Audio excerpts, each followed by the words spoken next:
বাংলাদেশ জামায়াতে ইসলামী উলামা বিভাগের কুষ্টিয়া জেলা শাখার উলামা সম্মেলন শনিবার কুষ্টিয়া জেলা শিল্পকলা একাডেমি মিলনায়তনে অনুষ্ঠিত হয়েছে। সম্মেলনে প্রধান অতিথি ছিলেন উলামা বিভাগের কেন্দ্রীয় জেনারেল সেক্রেটারি ডক্টর মাওলানা খলিলুর রহমান মাদানী। কুষ্টিয়া জেলা উলামা বিভাগের সভাপতি হাফেজ মাওলানা জুলফিকার আলীর সভাপতিত্বে বিশেষ অতিথি হিসেবে উপস্থিত ছিলেন যশোর কুষ্টিয়া অঞ্চলের টিম সদস্য অধ্যক্ষ খন্দকার AKM আলী মোহসেন। সম্মেলনে বিশেষ আলোচক হিসেবে বক্তব্য রাখেন তাফসির কারক হাফেজ মাওলানা মুফতি আমির হামজা। এতে কুষ্টিয়া ও আশেপাশের জেলা থেকে 2000-এর বেশি আলেম অংশগ্রহণ করেন। সম্মেলনের শুরুতে পবিত্র কোরআন থেকে তেলাওয়াত করেন মাওলানা মইনুল হক আহসানী। সম্মেলনে ইসলামী শিক্ষা, সমাজ সংস্কার এবং দ্বীনি কাজের উপর গুরুত্ব দেওয়া হয়।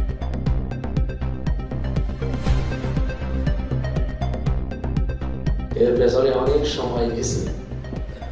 লাকাদ খালাকনাল ইনসানা ফি কাবাদ, অবশ্যই মানুষকে আমি বানিয়েছি। কিন্তু যখন সমাজ পরিচালনার ক্ষেত্রে আমরা দাঁড়াই, উলামায়ে কেরাম সবচাইতে পিছনে।